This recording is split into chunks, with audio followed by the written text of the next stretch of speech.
Bonjour, bonsoir. Vous suivez Étudier Kosa avec Schneider. Je suis Alfred Schneider, votre frère. Durant cette semaine, nous étudions la leçon 8, la loi de l'Alliance. Nous sommes le mardi 18 mai 2021. La loi dans le cadre de l'Alliance. La loi dans le cadre de l'Alliance.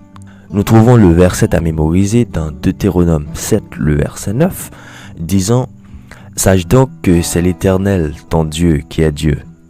Ce Dieu fidèle garde son alliance et sa miséricorde jusqu'à la 1000e génération envers ceux qui l'aiment et qui observent ses commandements. Sache donc que c'est l'Éternel, ton Dieu, qui est Dieu. Ce Dieu fidèle garde son alliance et sa miséricorde jusqu'à la 1000e génération envers ceux qui l'aiment et qui observent ses commandements. » Deutéronome 7, le verset 9. Quelles sont vos premières pensées lorsque vous pensez à la loi? Les policiers? Les contraventions? Les juges et la prison?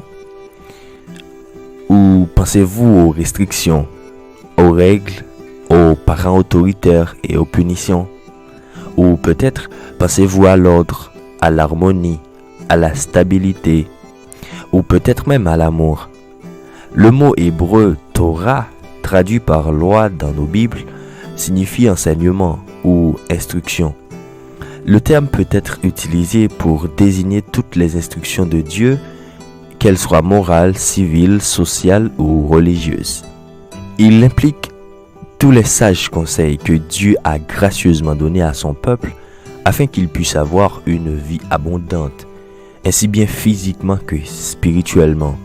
Il n'est pas étonnant que le psalmiste puisse qualifier de bienheureux l'homme qui trouve son plaisir dans la loi de Dieu et qui la médite jour et nuit.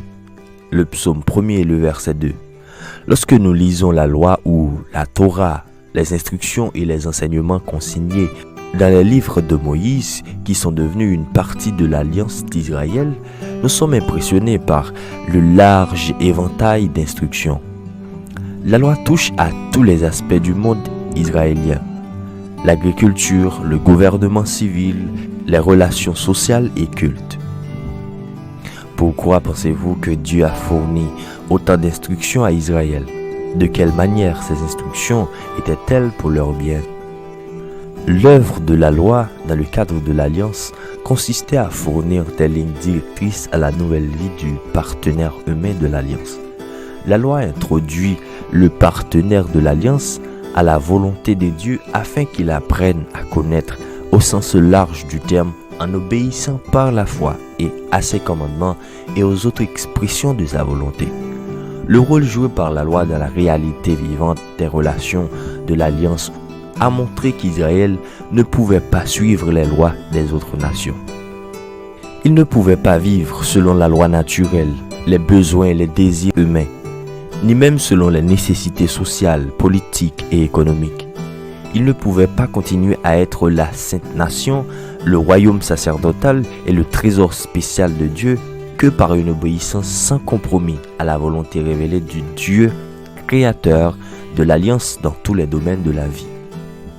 Comme dans l'ancien Israël, les adventistes du 7e jour ont reçu un large éventail de conseils relatifs à chaque phase de la vie chrétienne par le biais d'une manifestation moderne du don prophétique. Pourquoi devrions-nous considérer ces conseils comme un don de Dieu plutôt que comme un préjudice à la pensée et à l'action indépendante? Dans le même temps, quel danger courons-nous à transformer ce don en quelque chose de légaliste comme l'ont fait les Israélites avec leurs dons? Pourquoi devrions-nous considérer ces conseils comme un don de Dieu plutôt que comme un préjudice à la pensée et à l'action indépendante? Dans le même temps, quel danger courons-nous à transformer ce don en quelque chose de légaliste comme l'ont fait les Israélites avec leurs dons? Lisons Romains 9, le verset 32. Il est dit, pourquoi? Parce qu'Israël l'a cherché, non par la foi, mais comme provenant des œuvres. Ils se sont heurtés contre la pierre d'achoppement. Chers frères et sœurs, comptez sur Dieu pour réaliser ses desseins. Comptez sur Dieu, pas sur nos forces, pas selon nos bonnes œuvres, mais en vivant par la foi, par la grâce, parce que nous sommes sauvés, nous faisons de bonnes œuvres, parce que nous sommes sauvés, nous accomplissons de bonnes œuvres. Ce ne sont pas nos bonnes œuvres qui vont nous qualifier devant Dieu. Aucune bonne œuvre, quelle que soit la quantité, quelle que soit la qualité, ne pourront nous qualifier aux yeux d'un Dieu saint. Nous venons de voir la leçon 8, la partie du mardi, la leçon 8 qui a pour titre « La loi de l'alliance ». Nous trouvons le verset à mémoriser dans Deutéronome 7, le verset 9. « Sache donc que c'est l'Éternel, ton Dieu, qui est Dieu. Ce Dieu fidèle garde son alliance et sa miséricorde jusqu'à la 1000e génération envers ceux qui l'aiment et qui observent ses commandements. Sache donc que c'est l'Éternel, ton Dieu, qui est Dieu.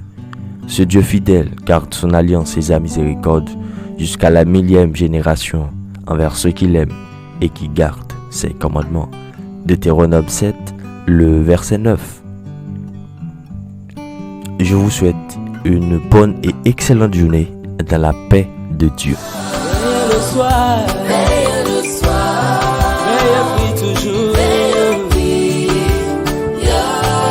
Mon frère veille au matin, ma soeur le soir, tu veilles tous les jours.